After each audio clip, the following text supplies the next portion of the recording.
You are listening to Leaders and Legends, a podcast produced by Veteran Strategies and featuring conversations with fascinating and impactful men and women who have shaped our world, our communities, and our history. My name is Robert Vane, Principal of Veteran Strategies, and your host for our discussion. You are listening to Leaders and Legends, a podcast presented by Veteran Strategies, an Indiana-based public relations enterprise, and sponsored by Girl Scouts of Central Indiana, Garmon Construction, Leaders and Legends LLC, the Grand Hall and Conference Center at Historic Union Station, the McGinley's Golden Ace Inn, and NFP, a national insurance broker with strong local content. Our podcast is featured on the All Indiana Podcast Network in partnership with Wish TV. You may find Leaders and Legends at allindianapodcastnetwork.com. Thinking of starting a podcast or need to host a public meeting? Let Leaders and Legends LLC be your partner as you look for new ways to communicate your message. Please contact Chris Spangle or me at leadersandlegends.net. And as always, all our podcast interviews are dedicated to the legacy and generosity of P.E. McAllister. Thank you for joining us on the Leaders and Legends podcast. Our guest today is Michael Burlingame. Now, if you haven't heard that name, that means you haven't read any books about Lincoln, because every single book in the last several decades that includes our 16th president owes a debt to Professor Burlingame's research and writing. He's a world-class, multi-award winning, I could go on, historian. He has agreed to come on the podcast today to discuss a book that I read last summer called The Black Man's President: Abraham Lincoln, African Americans, and the Pursuit of Racial Equality. Professor Burlingame, thank you very much for your time. Well, thank you for inviting me, and thank you for your very kind introductory remarks. I'm flattered. Well, I mentioned your name to a couple of three other historians I know in American history, and it's the quickest response I've ever gotten from any of them. Oh, you got to have him on. Like, no one knows more than he does. Nobody. Well, that's so. You've written several books on Lincoln, including what is universally acclaimed as the standard definitive biography, 2 volumes of the 16th president. We'll talk a little bit about that, but I was absolutely captured by your book about President Lincoln, Abraham Lincoln, and President Lincoln, and the question of slavery, Black Americans during that entire time period. Obviously, there's a lot of controversy, a lot of fulminating, not always informed, but also by informed people about the relationship and Abraham Lincoln's actions on this topic. Did you set off to write this book as an answer to any of those criticisms or controversy, or was it something that's been stirring in your mind for a while? Well, I was inspired to write this particular book by an article written by a very fine historian named Kate Mazur about Black people who visited the White House during receptions during Lincoln's administration. And I knew about that because I had written about it in my big two-volume biography of Lincoln, but I hadn't gone very deeply into it. And she does. And so I thought, my goodness, well, I should delve into this in greater depth. And thanks to the miracle of newspaper research in databases that has so blossomed in the past decade or so, you can do so much more research, so much more easily than you could even when I was doing the research in my previous books. And so I dug into the question of Lincoln's interaction with Black people, not only at receptions at the White House, which was an extraordinary story, but also just in general. And I thought to myself, this whole business about Lincoln and race and was Lincoln a racist and all that, one of the ways to examine that question is to look at Lincoln's interaction with Black people in general, not just in Washington, not just at receptions, but in general. How did he interact with Black people in Springfield? How did he interact with Black people in Washington who weren't guests at receptions? And I was struck by the uniformly positive reaction that Black people had to their relationship with Lincoln. Now, it's very well known that Frederick Douglass had some very positive things to say about Lincoln, but I was struck by how many others had the same reaction, and that Lincoln emerges from this study as an instinctive racial egalitarian. And I thought that needed to be said, and that this was a way to do it that had not been explored by previous historians, at least in any depth. In a little noted eulogy delivered shortly after Lincoln's assassination, Frederick Douglass, who I think belongs on the Mount Rushmore of the 4 most impactful people who were never president, right, called the martyred president, quote, emphatically the Black man's president, and the first to show any respect for their rights as men. Do you agree with this statement by Frederick Douglass? Oh, absolutely. And I discovered that eulogy when I was doing research for this a long time ago for my big book, while I was going through the Frederick Douglass papers at the Library of Congress. At that time, they weren't online. You had to go to the Library of Congress. And I had a very thorough research design. I looked at his papers and saw that there was a folder marked Lincoln. So I went into that folder. And lo and behold, here's the speech that Frederick Douglass gives on June 1st, 1865, the last full day of mourning for Abraham. It's given in Cooper Union in New York, the premier site in the country for a public oration. And it's covered widely in the newspapers. But it was new to me. And because I had gone through 5 volumes of Frederick Douglass' speeches that had been lovingly published by the Yale University Press a little while earlier, and I didn't see that speech. But I did see the speech that almost everybody knows about, who studies Lincoln and race, and that is a speech that Frederick Douglass gave in 1876. At the dedication of a monument to Lincoln in Washington. And in that speech, which is very widely known, Lincoln said Abraham Lincoln was preeminently the white man's president, and we Black people were only his stepchildren. And then I come across this speech where he says Abraham Lincoln is emphatically the Black man's president. I said, oh, wait a minute, how could I have missed that? So I went back to the 5-volume edition of the Yale University Press collection of Frederick Douglass speeches and looked for it. And it wasn't there. I couldn't believe it. And so I wrote to the people at Yale and said, how is it that this speech was not included in this massive, huge 5 volumes? And I didn't get any response. So I called them and left a message and didn't get any response.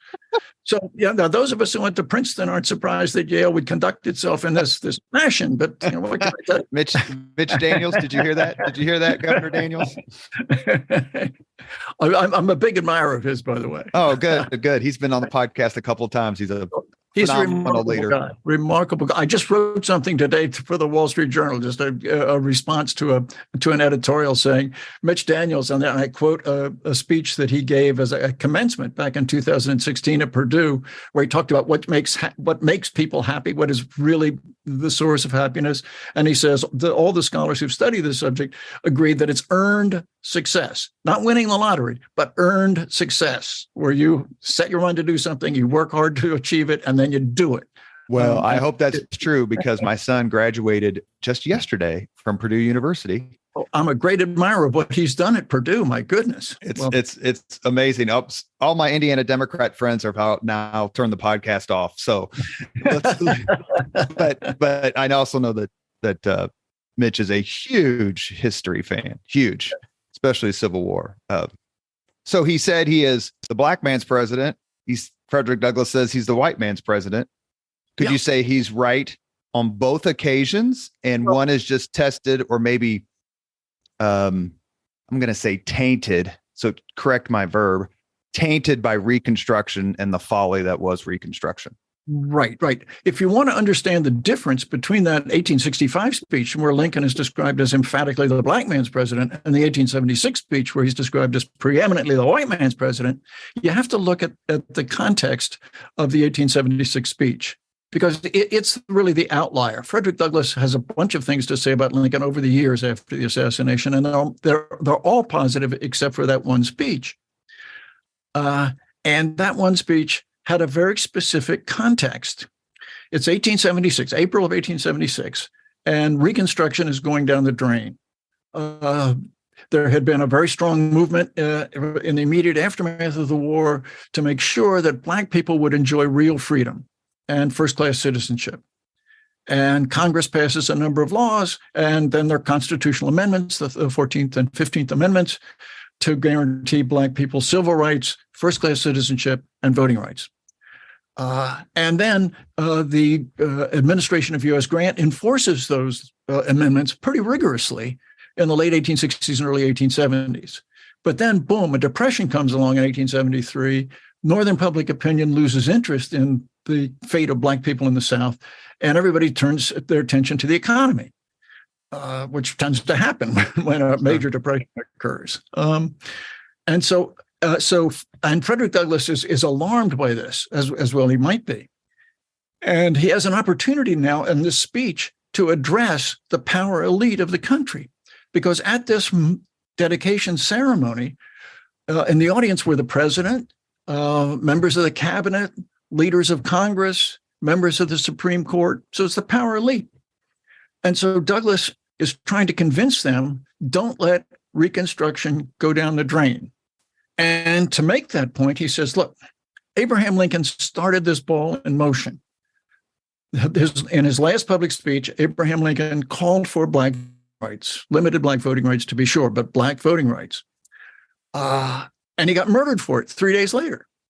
Lincoln absolutely. That's exactly right. He got murdered for that speech. Exactly. And people don't realize this, that Lincoln wasn't killed because he issued the Emancipation Proclamation or because he supported the 13th Amendment. He was killed because he called for Black voting rights. And John Wilkes Booth was in the audience on that evening on April 11th, 1865. He heard Lincoln say that he endorsed, he supported the notion that Black people should be allowed to vote, at least those who had served in the army and those who were very intelligent, by which we assume he meant literate. And he turned to his companions and said, that means N-word citizenship. By God, that's the last speech he's ever going to give. I'm going to run him through. And 3 days later, he killed him. People don't appreciate that. So Lincoln really should be considered a martyr to Black civil rights, voting rights, just as much as Martin Luther King or Medgar Evers or any of those people back in the 1960s who were killed as they championed the civil rights movement of that era. So in any event, so Douglass is saying, and look, Lincoln started this process not because he's some bleeding heart liberal do-gooder. He's a tough-minded supporter of the interests of white people. And he knew that it was in the interest of white people that Black people should have first-class citizenship. So don't let that initiative that he began go down the drain. It's in your interest, and Lincoln understood that, and so honor that. So I think that's the subtext of that speech. But in a sense, did he change his mind? And when I read it, I was like, well, but Lincoln's been dead for 20, however many, 11 years. 11 years, right. 11 years. So I took it as like he was upset at how things had turned, to your point, and was calling on them to stay the course. Right. But it was pretty clear, or am I overstating it, that things were changing dramatically to the detriment of freed slaves and African Americans throughout the country. Absolutely. Things were really good between 1873 and 1876, between the beginning of the Depression and the time of the speech. The enforcement of the amendments of the 14th and 15th Amendments and the legislation that had been passed to enforce them was, in effect, abandoned. And Black people were told, well, we've done as much for you as we can. Good luck. And through the mercy of white terrorists, in effect, in the South.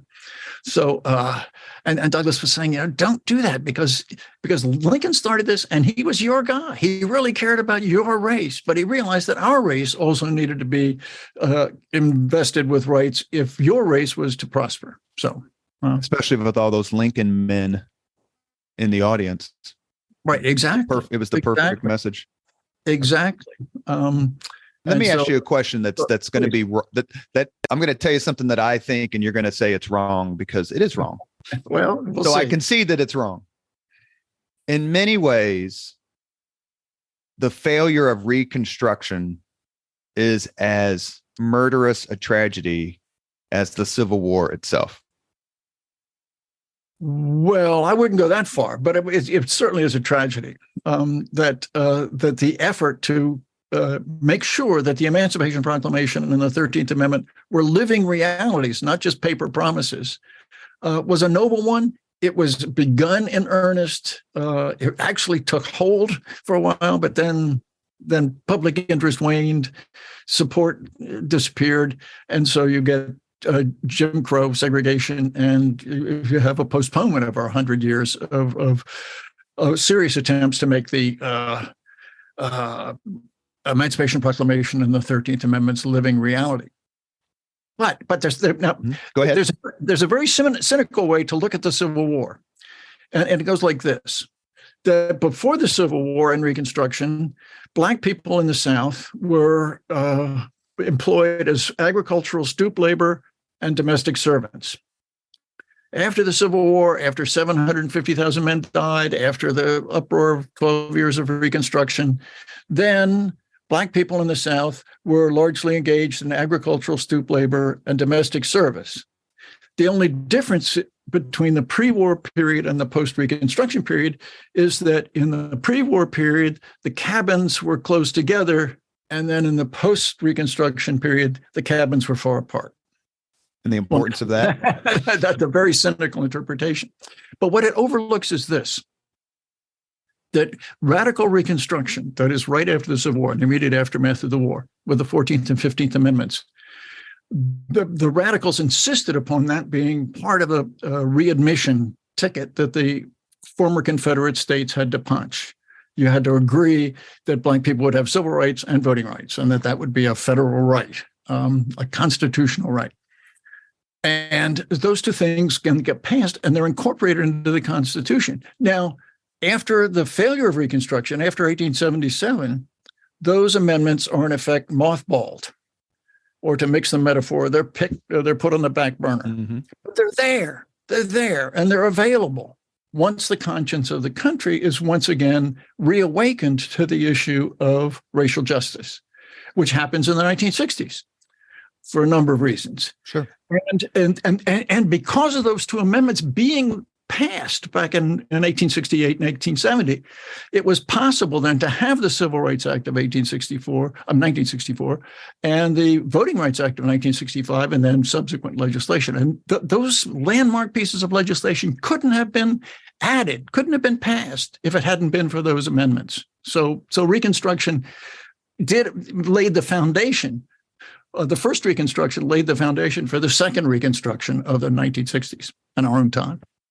Before we get to Lincoln's history of slavery, or with slavery, excuse me, before he was president, we always think, I read an article one time and I actually turned it into a speech to give to Civil War roundtables. And that is, we talk about how lucky we were to get Lincoln. Like, when this country has needed a strong president, somehow, some way, we tend to find him at this point. But Lincoln was also, go ahead. No, you go ahead, please. Lincoln was also bookended by, in my view, the two worst presidents of all time. Absolutely. So how did we get so unlucky to get James Buchanan and Andrew Johnson? I know how we got Andrew Johnson, but at the same time, produce Abraham Lincoln. Well, somebody once said, God smiles on drunks, fools in the United States of America.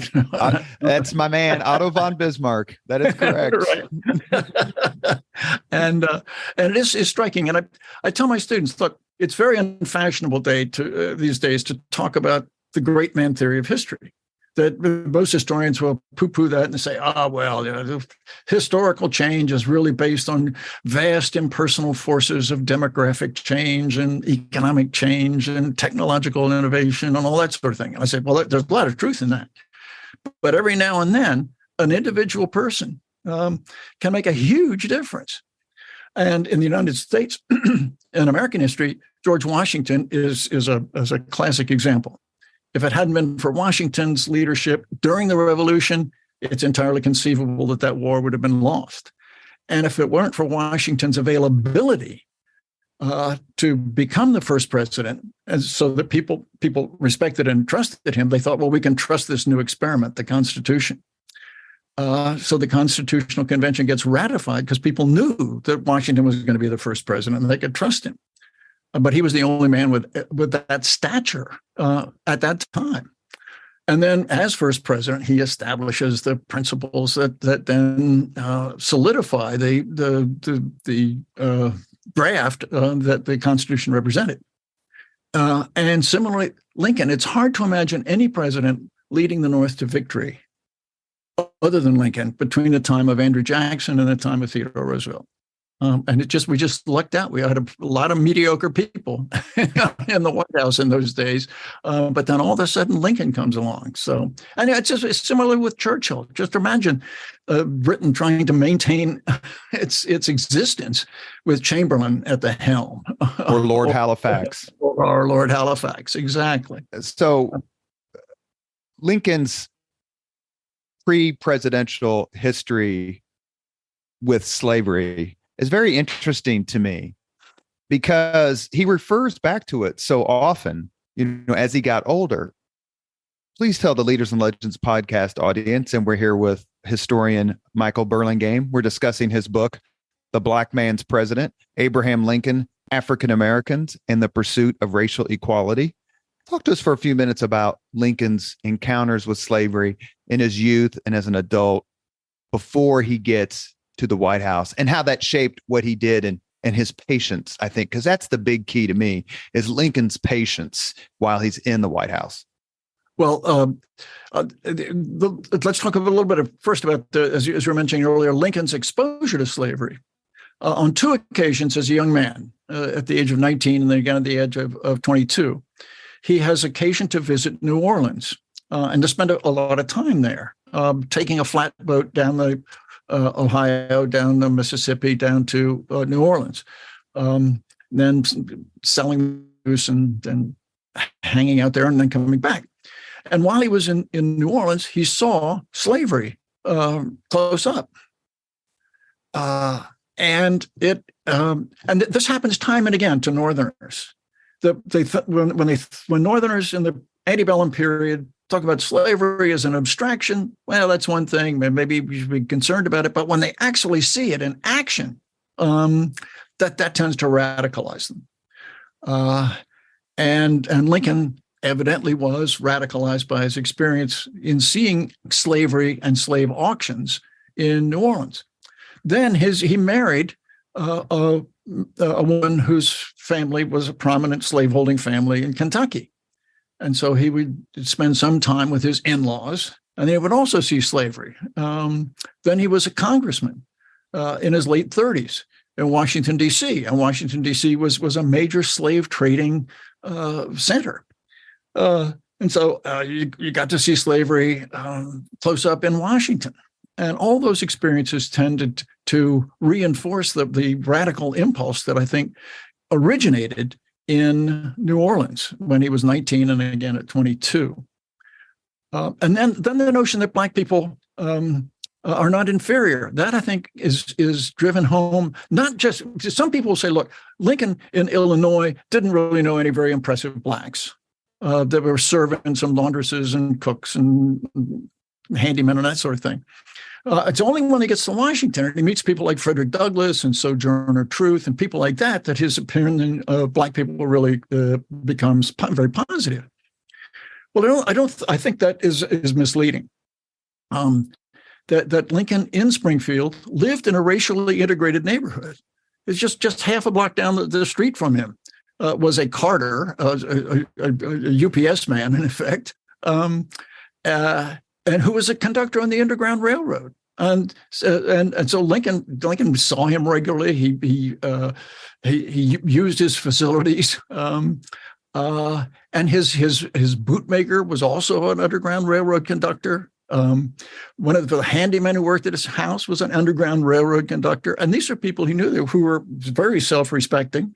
And more than that, he had a friend, his barber, who wasn't just a person who cut his hair and shaved his whiskers, but was a real friend. And who was educated, was literate. He played several musical instruments. Lincoln loved to tell stories with him. Used to like to hang out at his barbershop and listen to him to play the violin. So Lincoln's image of Black people was not as people who were step and fetch it, right. Subordinate. Exactly. So Lincoln comes to Washington with a pretty strong image of Black people, and then it gets reinforced by Frederick Douglass and Sojourner Truth and people like that. He wins. We just did a podcast interview with Ed Acorn about the Lincoln Miracle, the Republican convention that was happening in May of 1860. It really is a miracle. There's no way in hell Lincoln should have won that. And you can feel free to disagree, but it's just like one of those things you shake your head and go, how, to your point, how did we get so lucky? How did President Lincoln's views on slavery, let's bifurcate it, between the time he's inaugurated in March of 61, March 4th, until he decides to issue the Emancipation Proclamation, which happens after the Battle of Antietam, which is September 17th, 62, just discussing that time period. Sure. Lincoln seemed to have not been able to do what he wanted to do because his eyes were always on the preservation of the Union, first and foremost. Go ahead. Right. Lincoln, if he had his druthers on March 4th, 1861, he would have issued an Emancipation Proclamation. But he couldn't. I mean, the Constitution, it was almost universally agreed that the federal government couldn't abolish slavery in a state. If a state wanted to do it, fine.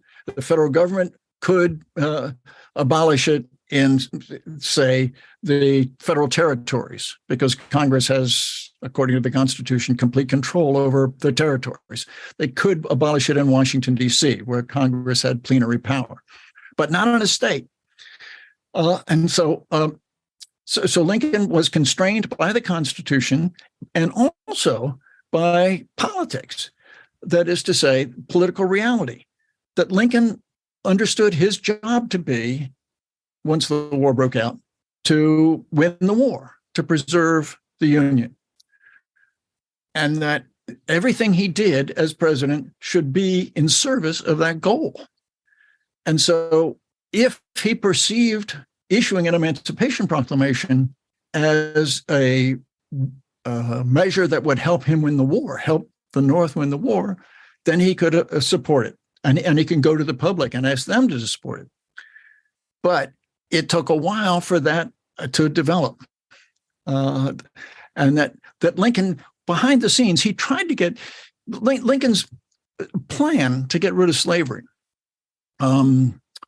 was to have the individual states, particularly the 4 border states who stayed loyal to the Union. When the Civil War broke out, 11 Confederate states, slave states, joined the Confederacy, and 4 didn't. There's the border states of Maryland, Delaware, Kentucky, and Missouri.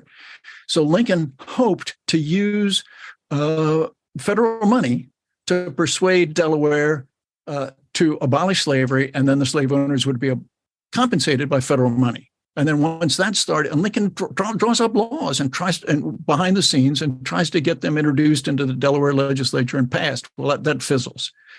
Then he goes public and he says, well, I urge Congress to pass laws that would subsidize the liberation of slaves in any state. Any state that wants to abolish slavery, we will come in as a federal government and we will pay the slave owners for fair market value. Well, that doesn't work out. And it's only, and Lincoln begs the border states he calls their congressmen and senators together and says, you've got to see that the war is going to demolish slavery. The mere friction and abrasion of the war is going to lead to the abolition of slavery, and take advantage of this offer. You at least get compensated. You get some money. And they were blind to their own self-interest, those border slave states. So it's only then that Lincoln says, okay, I can justify emancipation as a war measure, that we can weaken the Confederacy by encouraging slaves to come to our lines. They would then help us rather than them. It's a double win. It's a twofer. So then and only then does Lincoln feel that public opinion has matured, and that a good faith effort, bending over backwards to get the border slave states to abolish slavery on their own initiative, had failed. It is this time period. Let me ask you a question instead of telling you what I think, because you're Michael Burlingame and I'm not. Is it during this time period, the early of the war, that the people who chastise and critique President Lincoln on slavery, on the status of African Americans, is it this time period that they point to most? He has his exchange with Horace Greeley, where he says, if I could save the Union, so on and so forth. I'll let you talk about that. This is the time period, if memory serves. He talks a lot about colonization, sending the slaves back to Liberia, sending them back to Africa. There's other Caribbean countries, islands that are thought of as well. In other words, Lincoln's point was, you're never going to get treated equally here. You're always going to have this stain, and it's not your fault. It's our fault. So let's put you someplace where you can succeed on your own and not worry about us. It seems to me that sort of 2-year time period until the issuance of the proclamation is where the Lincoln critics really train their fire and use it against him. Is that fair? Right, exactly. And now Lincoln tells his cabinet on July 22nd, 1862, after the border slave states for the third time reject his advice and urging to abolish slavery within their states in a constitutional manner. And so Lincoln says, all right, I'm going to issue an Emancipation Proclamation. So he tells his cabinet that, July 22nd. And his cabinet says, well, okay, but it's bad timing. It'll look bad because we've just suffered a major defeat. We had a huge army try to take Richmond and we got repulsed. And it would look like a desperation, insincere gesture if we were to issue an Emancipation Proclamation on the heels of such an embarrassing defeat. A last shriek. Right, exactly. On the road to defeat. So Lincoln says, that's a good point. Well taken. I should have thought of that myself, but you made a good point. So Lincoln, try to imagine what Lincoln is then thinking for the next couple of months between July 22nd and September 22nd. And in those months, Lincoln is worried about what's going to happen to Northern public opinion once I issue this Emancipation Proclamation. And Lincoln is being told by his best friend in Kentucky, a guy that he was very close to in Illinois, slaveholder, and then moves back to his home in Kentucky. And Lincoln's very, very close to this guy. And this guy tells him, he says, you can't issue an Emancipation Proclamation without coupling it with colonization. That people just won't put up with it. It's politically impossible. And all kinds of people are saying that emancipation is acceptable if it is coupled with colonization. That is a plan whereby Black people would be allowed, not forced, but allowed and facilitated by the federal government to move to resettle abroad. And so in this period between July 22nd and September 22nd, Lincoln is thinking, how can I reduce the white backlash that I'm sure will follow once I issue the Emancipation Proclamation? So one way to do it is to say to the public, to demonstrate it, that he's really serious about colonization. Now, some people will tell you wrongly, as it turns out, that Lincoln was an enthusiast for colonization from way back. That's simply not true. That Lincoln doesn't publicly support colonization until the 1850s. He had passed up opportunities to be a member of a colonization society in 3 or 4 different areas in Springfield. And then only recently has been discovered a speech that Lincoln gives to the Colonization Society in 1855. And historians have often said, well, if we just knew the text of that would show that Lincoln was a hopeless racist. Well, it's not true. It's just turned up in a newspaper account from a St. Louis paper that Lincoln addresses the Colonization Society in January 1855, and he said, "Well, some people think it's a good idea, and some people think it's not a good idea, and so it's worth looking into." It's hardly an enthusiastic endorsement of colonization. But at the time, in the antebellum, 1850s, 1860s, in your view, was colonization a reasonable solution to racial problems in the United States? And did you think that Lincoln was? It's hard to say for certain, but Lincoln, I believe, thought in these terms about colonization. That it's clearly impossible that 4 million people are going to leave the country and go abroad. Exactly. It's just they're not going to go to Haiti because they don't speak French. They're not going to go to Liberia because they don't speak African languages and they don't have customs and cuisine and climate and all that. These families had been there generation after generation. Exactly. However, having said that, Lincoln, I believe, thought that look, there is a subset, maybe a small subset of the African American population who are pessimists about ever having a chance to enjoy first-class citizenship in the United States. That white racism is too deeply rooted and too widespread for us ever to enjoy real first-class citizenship here. So we should go abroad. And Lincoln said those people deserve to have some kind of haven where they could go. And it's something that the federal government should facilitate by providing transportation, by providing help to establish oneself in this new area, and that colonization was therefore justified for, and he doesn't say this flat out, but I'm pretty sure this is how he thought, is justified for that small subset. And there were a lot of Republicans who felt that way too. They didn't believe, there's a tendency to think that, colonization is just ethnic cleansing. It's just a way. And for some people who supported colonization were ethnic cleansers, but not Lincoln and not other Republicans who shared that view that there was a minority who deserved to have some kind of support by the government so that they could find first-class citizenship and a haven overseas, even though most Black Americans were not going to follow that route.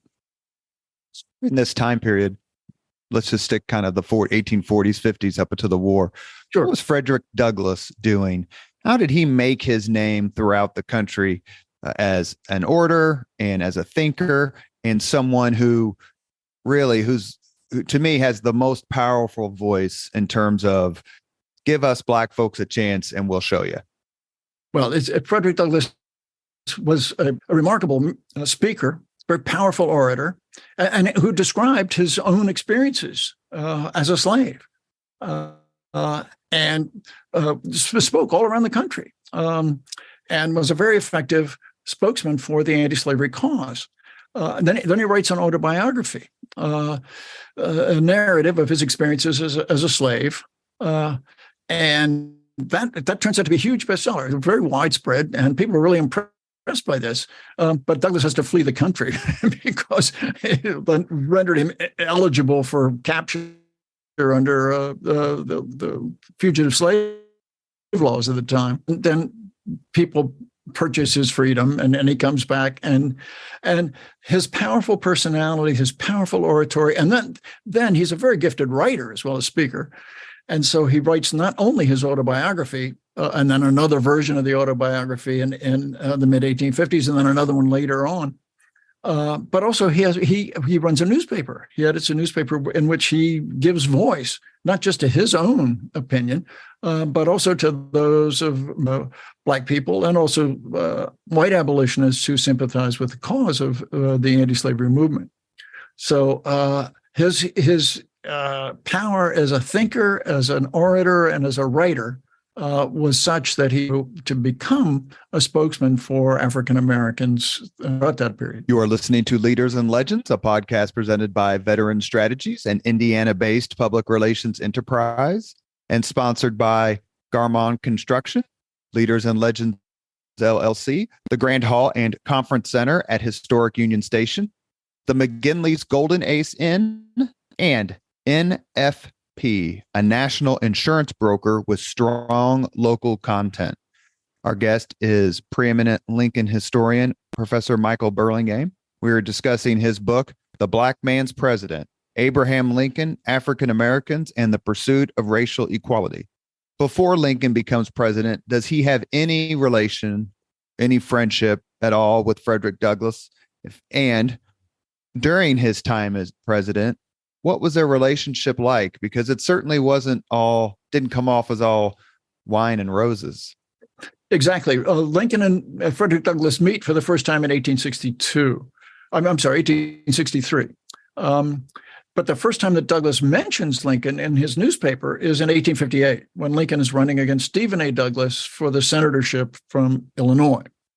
And Lincoln is giving very powerful anti-slavery speeches, and Douglass has some very positive things to say about Lincoln based on those speeches, which were these were the speeches in the debates, which were widely covered in newspapers around the country. Then when Lincoln becomes president, Douglass is disappointed by Lincoln's failure to make the abolition of slavery a top priority for reasons that we mentioned earlier. There were constitutional constraints and political constraints. And Lincoln believed that if he prematurely issued an Emancipation Proclamation, it would ruin the chances for the North to win the war. And unless the North wins the war, the Emancipation Proclamation isn't going to make a bit of difference. So first things first. Then Lincoln and Douglass meet for the first time in 1863. Lincoln has issued the Emancipation Proclamation, and Douglass had been critical of him in 1861, 1862, and he was particularly critical of him in 1862, when Lincoln invites a delegation of Black leaders from Washington, D.C. to come to the White House. It's the first president to have Black people come to the White House to consult on public affairs. So these 5 gentlemen come, and Lincoln brings with him, has come with them, a stenographic reporter. And Lincoln then gives a lecture to these gentlemen, urging them to become pioneers to establish a colony in Panama, where Blacks who despaired of ever achieving first-class citizenship in the U.S. could go, to be a haven where they could enjoy first-class citizenship, which they never would in the U.S. But Lincoln's tone is somewhat condescending. And Douglass goes bananas and denounces Lincoln as the most, he's a hopeless racist. He's a hopeless supporter of slavery. Meanwhile, 2 of Douglass's adult children sign up for the program that Lincoln is endorsing, and you would think, wait a minute, if Lincoln is a hopeless racist, why are Frederick Douglass's adult boys signing up to go into this program in any event? So in 1863, things are changed. Lincoln has issued the Emancipation Proclamation. He has started to recruit Black soldiers authorize the recruitment of Black soldiers into the Union Army. And Douglass wants to speak to Lincoln because he's a recruiter. He's urging Black people to join the Army, but he's upset because Black recruits are getting second-class treatment. They have less pay. They can't become officers. They always have to serve under white officers. And they run the risk of being executed if they're captured by the Confederates, or at least re-enslaved or enslaved. So he comes to the White House to ask Lincoln to issue an order of retaliation, which actually Lincoln had recently done, and also to treat Black people, to make sure that they were better treated in the Army. So that's the first meeting. And Lincoln assures him that his heart is with him, that he is constrained by political concerns that have to be taken into account, and that Black people will be paid the same as white people in the Army, but that's going to take a little while. But that did happen. So Douglass is favorably impressed, but not overwhelmingly. Then the second time that Lincoln and Douglass get together is in 1864, and this is a really interesting story. It takes place in August of 1864, at a time when the Union armies are stalled. Grant has failed to take Richmond. He's bogged down at Petersburg. Sherman has failed to take Atlanta. The Red River campaign is a fizzle. And the Northern public opinion is turning against the administration. An enormous number of casualties have been taken in the Overland campaign against Richmond, and very little progress. And so the anti-war movement, the peace movement, is gathering a lot of steam. And Lincoln thinks he's not going to win re-election. And one of his thoughts is, if a Democrat wins, which seems likely, the war is going to be ended. Slavery will still be intact. The only Black people who had been enslaved that will be freed are the people who make it to Union lines before the new president is inaugurated. So Lincoln calls Douglas in and says, look, Black people aren't coming to our lines fast enough. You'll sometimes hear it said that the slaves freed themselves because they so many of them fled to Union lines that they were just overwhelmed, and the Lincoln administration had to issue emancipation and all that. That's not true, and this is good evidence.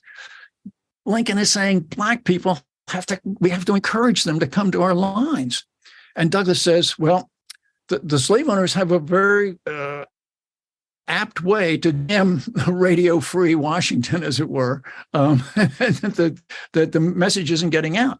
And Lincoln says, well, would you organize a group that would then go out into penetrate Confederate lines and tell the slaves who are behind Confederate lines, come to Union lines, because then you'll be free, and you can't be re-enslaved.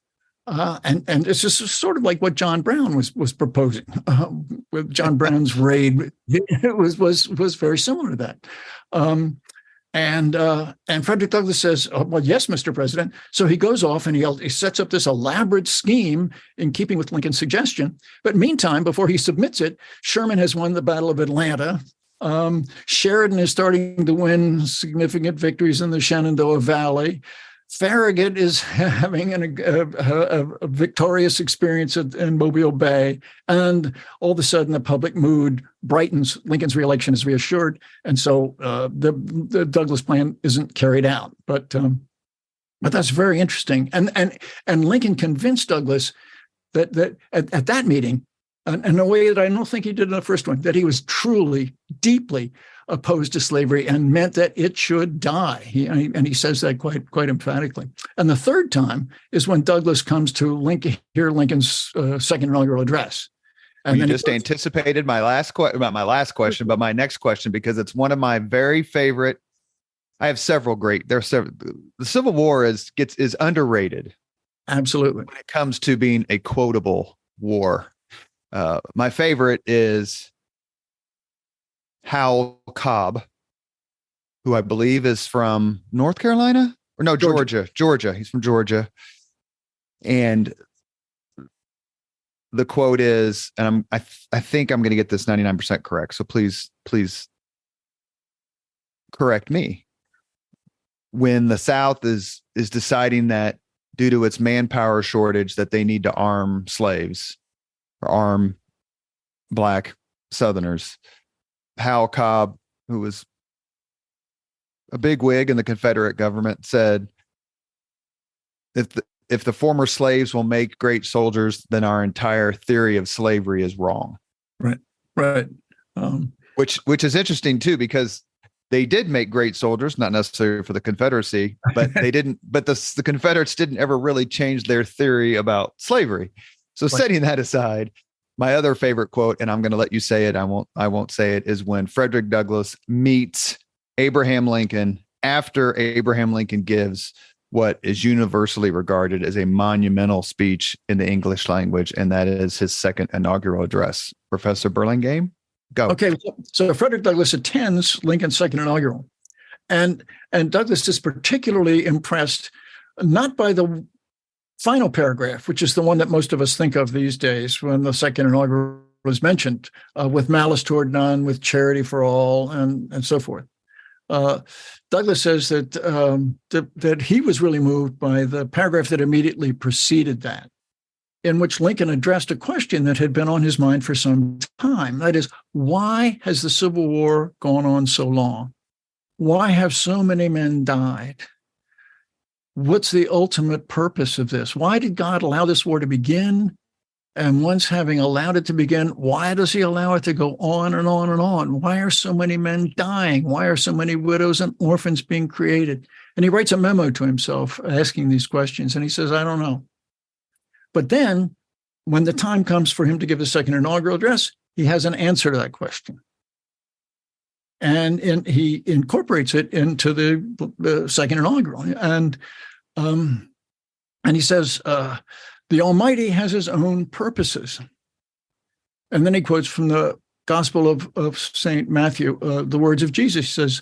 Jesus says, woe unto the world because of offenses, for it must needs be that offenses come. But woe unto the man by whom the offense cometh.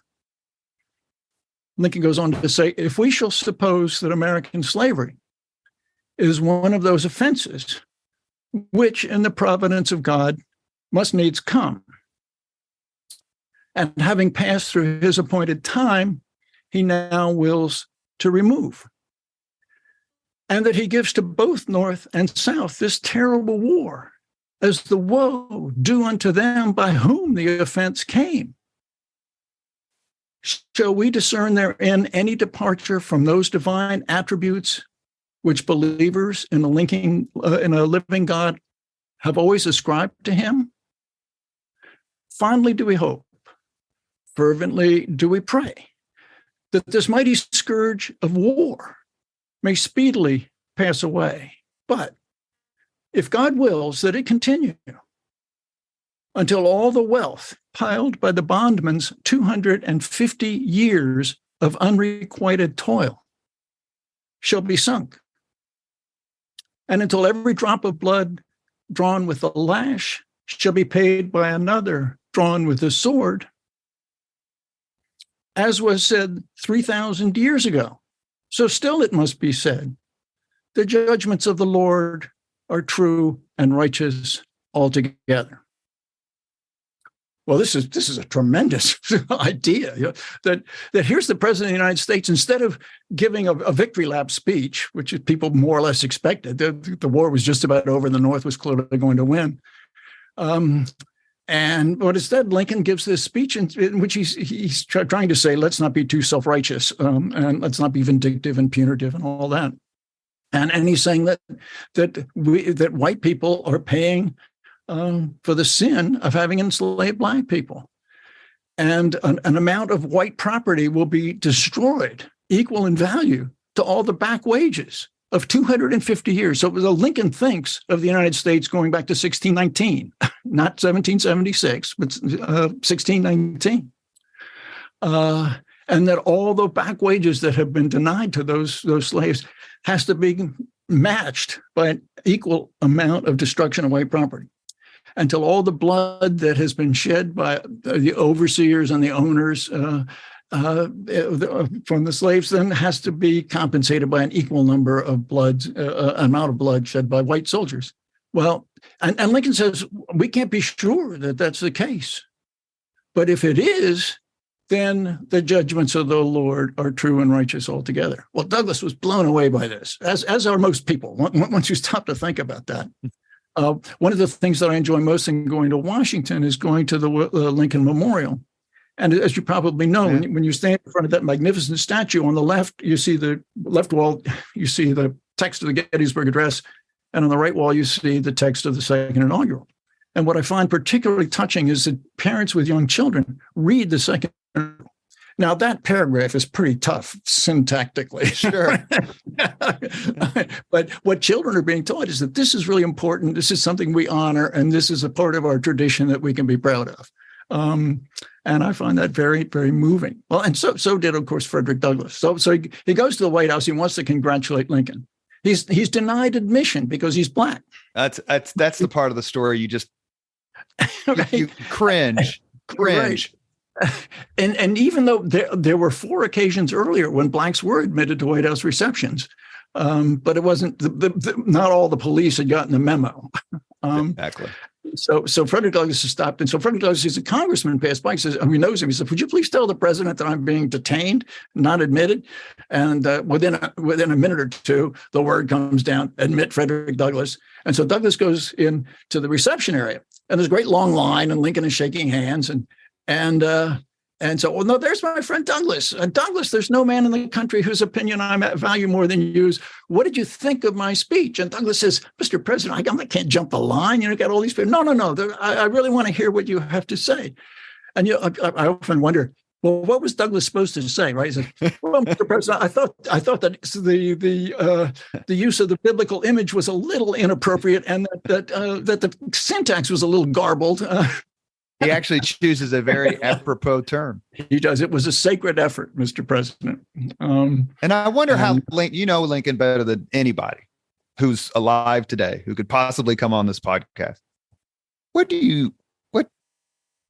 would Lincoln's reaction to that have been? He clearly esteemed Douglass as a man, as an intellect, as a thinker, as a writer, as a speaker. Right. So, it's kind of like you being called smart by Mitch Daniels. Like, how would that make you feel? Well, it's Lincoln said once, apropos of Frederick Douglass, that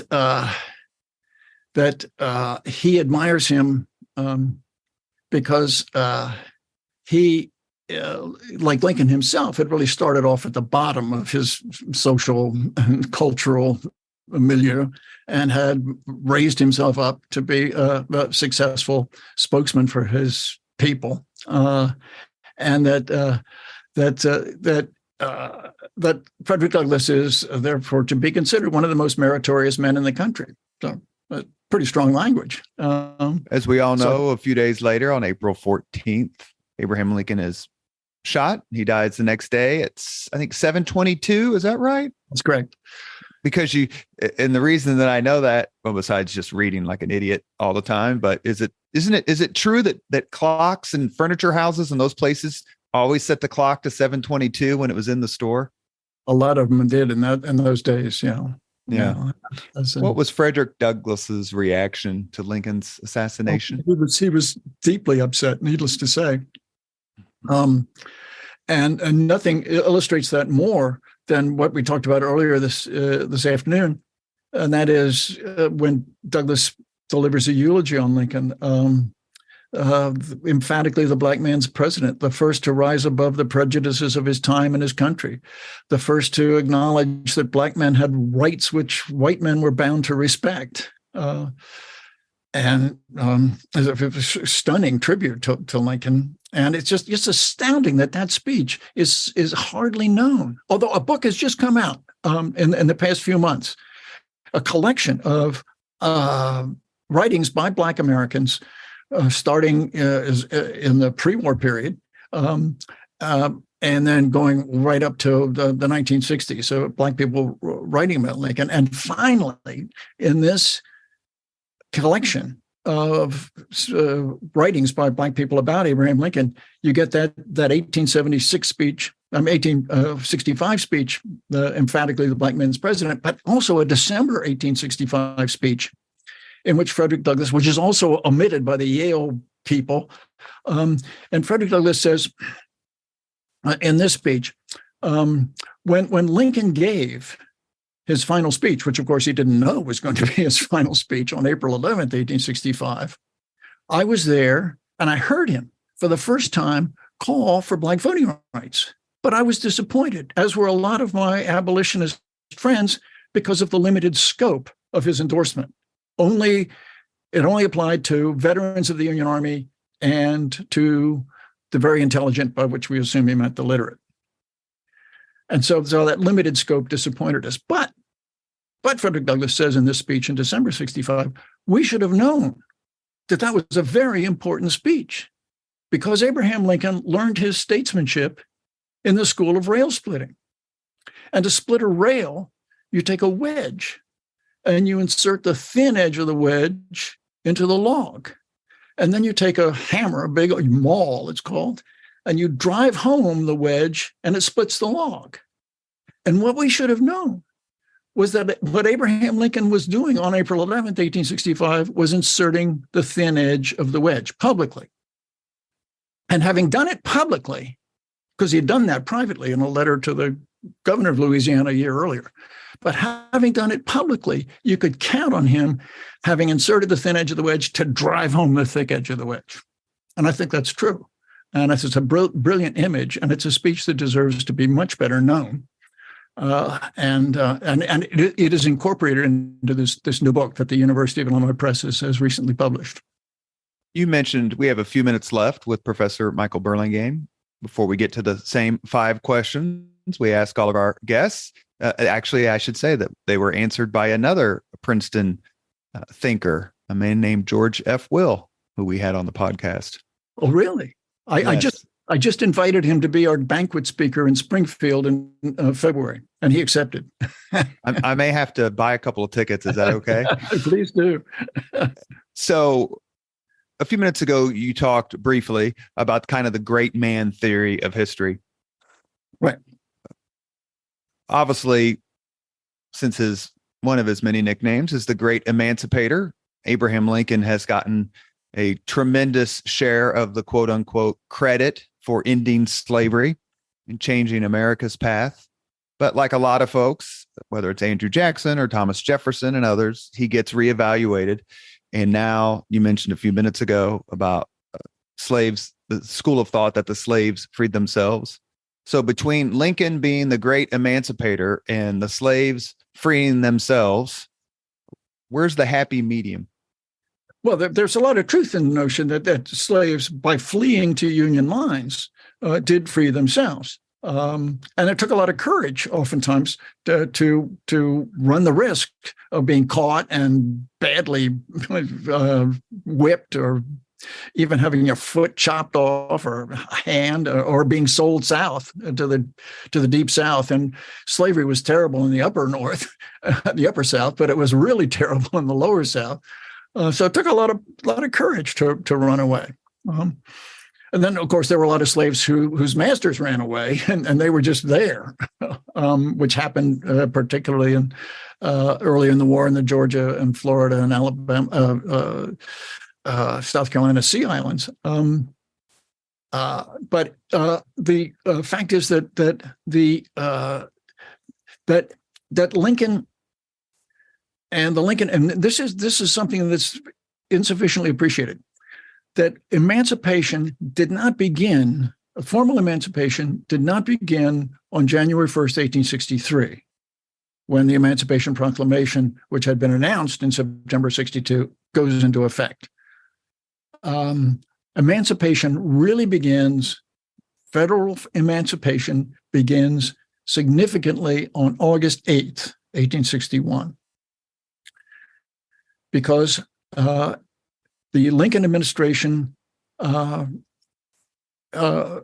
had approved 2 days earlier a statute that had been passed by Congress known as the First Confiscation Act. And the First Confiscation Act said that slaves running away to Union lines who had been employed in a military capacity or a military support capacity by the Confederates shall be admitted and not returned, that the Fugitive Slave Act will not be enforced in those cases. But it only applied to a very small subset of slaves, that is, those who were being employed by Confederates to dig ditches or build fortifications or to serve as body servants to Confederate officers, or obviously in support roles for the military. When the Lincoln administration issued orders to the officers in the field about how to implement this, they said, in essence, admit any slave who comes. Because how are we going to prove whether they were? All they have to do is say, yeah, right. I dug ditches, or what are you supposed to say? You've got a video, you've got a witness. But it's perfectly reasonable to think that that's exactly what they did.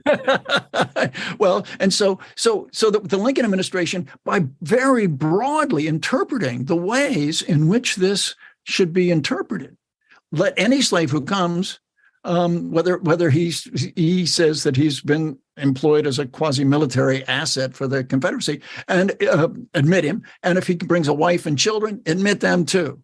And so tens and tens of thousands of slaves are freed by the Lincoln administration and its very generous, broad interpretation of the way in which the First Confiscation Act should be implemented. And that has been that very important point was made by a very fine historian, James Oakes, in a very important book called Freedom National that came out a few years ago. So, I don't want to get too. So Lincoln was the great emancipator, even as early as well before the Emancipation Proclamation. Without getting into the Confederate war generals and all that, Robert E. Lee and all that stuff, there was at least one occasion where a statue of Lincoln was moved, and that is the statue of the terrible. Yeah. That's the last question I want to ask you about this topic before we get to the 5 questions. I thought it was that most of what's being done with regard to Confederate names and such is on point to a large degree. My big beef, and if I had gotten my PhD in Civil War history, what I wanted to write about was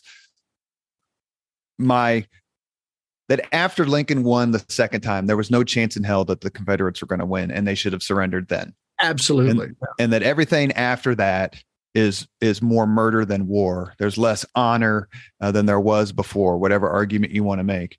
So putting that aside, the statue where it had the freed slaves at Lincoln's feet, which I believe was paid for by Black businessmen and such 150 years ago, 100 and however many years ago.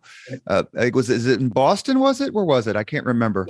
The statue is in Washington, D.C. A copy of it was in Boston. This is the statue that was dedicated with Frederick Douglass as the main speaker back in 1876. And it was built by a white sculptor, but it was Black people contributing money. Some of them just and lots of them were former soldiers in the Union Army.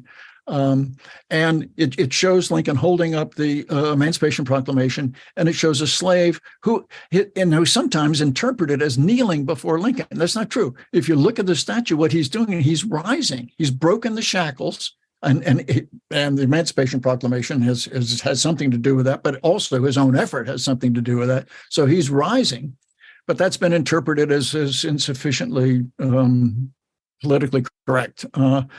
And then the folks in Boston, the authorities said, "Oh well, this is hopeless misinterpretation of history, and so we're gonna put this statue in cold storage." And there's been an attempt to get the one in Washington removed, but that hasn't gone through. And what does Michael Burlingame think about that? Does it a matter of? Go ahead.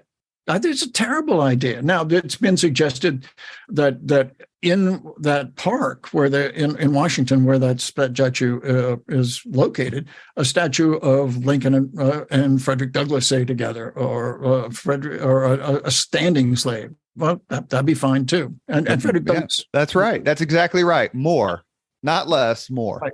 Exactly. We have reached the point in the Leaders and Legends podcast where we ask the same 5 questions of all of our guests. Professor Burlingame, are you ready? Yes. What was your first job? Oh my goodness. Where I actually made some money as a kid? Yeah. I was a caddy at a country club. That's awesome. Number 2, what was your first concert? Oh my goodness. Well, I'm a big opera fan. I can tell you about my first opera, which was a performance in 1962 of Ponchielli's La Gioconda. I can tell you the cast, but I won't do that. Number 3, if you could suggest any book for someone to read, which book would you recommend? Oh, my goodness. The Collected Writings of Abraham Lincoln. Number 4, you may just hang up on me for this one. If you could witness any event in history, be there in person as it happens, which event would you choose? Oh, well, to be in Richmond the day Lincoln entered, and to see the response of the Black people, we have a number of verbal accounts of that, which are very moving. But just to see it and to hear it and to feel it, I would love to have been a fly on the wall for that. You must kneel only to God. Right. Last question: if you could have dinner with anyone living today, 2 hours off the record just to chat, whom would you choose? Gosh. Well,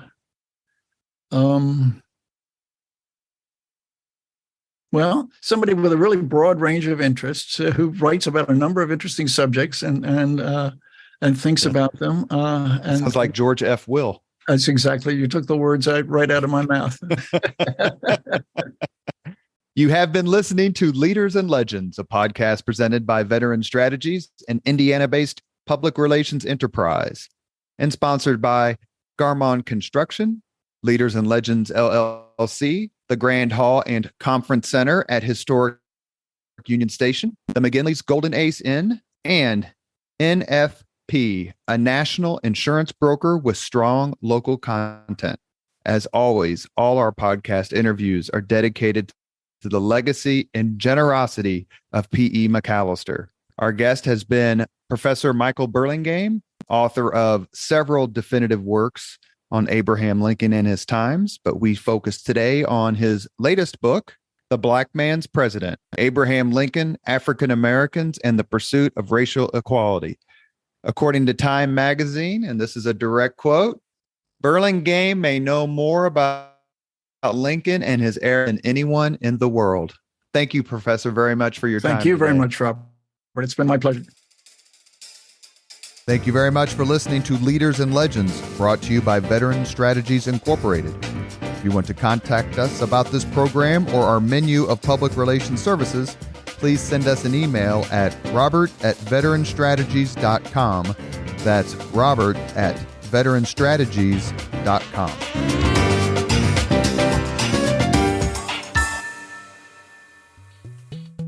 This podcast was produced and edited by Chris Spangle and Leaders and Legends LLC. If you're interested in starting a podcast or taking yours to the next level, please contact us at leadersandlegends.net.